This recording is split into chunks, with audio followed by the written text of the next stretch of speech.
So you've seen those 30-day plank challenges all over the place. But what actually happens when you do one? Not just to your body, but to your head. We're going to break down the real results from someone who went through the whole thing, from day 1 to day 30. Come on, we've all felt this, right? You're shaking, staring at the floor, and you are absolutely convinced the clock is broken. Well, turns out there's a real reason for that, and it's kind of the first clue to what this whole challenge is really about. Is this whole thing just about trying to get a six-pack, or is there something deeper going on? Let's follow this 30-day journey and find out what really changes, what doesn't, and what the biggest surprise was at the end. All right, so every challenge has to start somewhere. And for this one, the starting line wasn't some elite, super fit benchmark. Nope, it was real, it was humbling, and it was measured in just a handful of seconds. That is it, 23 seconds.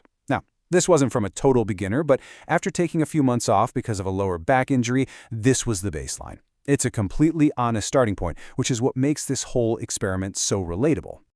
So the target was super clear, super simple. Get to a 2-minute plank. Most fitness folks agree that's a pretty solid sign of good core strength. The real question wasn't if he could do it, but what other unexpected stuff would happen along the way. That first week? Man, it turned out to be way more than just a physical grind. It was a straight-up mental war against the clock, where every single second you held on felt like a major win. And this is what's so great, the honesty. Progress was not a straight line. Look at this. He starts off okay, then just slams into a wall at 45 seconds. And then, day 5, he just mentally checks out, quits at 32 seconds. We've all been there. But then, day 6, a breakthrough. That roller coaster, that's reality. So here's the kicker. That feeling of time slowing down to a crawl, it's not in your head. When your body is under that much stress, your brain literally perceives time differently. It slows it down. The challenge was already showing its true colors. It's a mind game, hiding in a core exercise. So you get past that initial wall of pain. Your body starts getting used to it, your time's going up. You figure you've cracked the code, right? Nope. A brand new enemy was waiting, and this one was way tougher. Think about that. Halfway in, the problem wasn't the muscles screaming anymore. It was the crushing, mind-numbing boredom of just holding still. The physical burn was one thing, but the mental challenge of just staying there became the real fight. I mean, you can just see the struggle here. He tried all the usual tricks. Put on music, didn't work.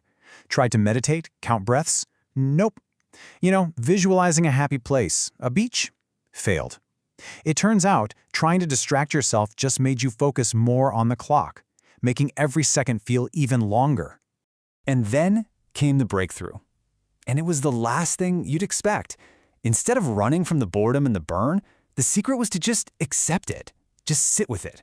Don't fight it, don't try to escape, and once it was just there, it became manageable. So, after 30 days of battling the clock and then battling his own mind, what were the final results? This is where the whole story takes a really surprising turn. Okay, let's just look at the raw numbers here. He went from a shaky 23 seconds on the first day to 247 seconds on day 30. That's over 4 minutes. The physical progress is just, well, it's massive. You can't argue with that. To put a single number on it, that's more than a 7-fold improvement, 7 times better.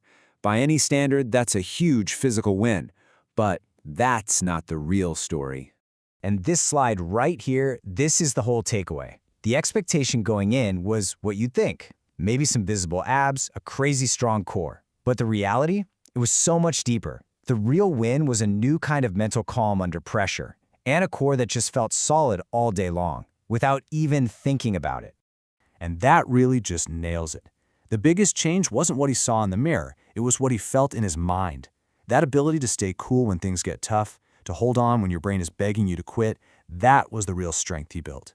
Which brings us to the final question. Is a challenge like this worth doing if you don't get the obvious result, like a six-pack? Maybe the real point of these things isn't the result you can show off, but the mental toughness you build that nobody else can see. What do you guys think?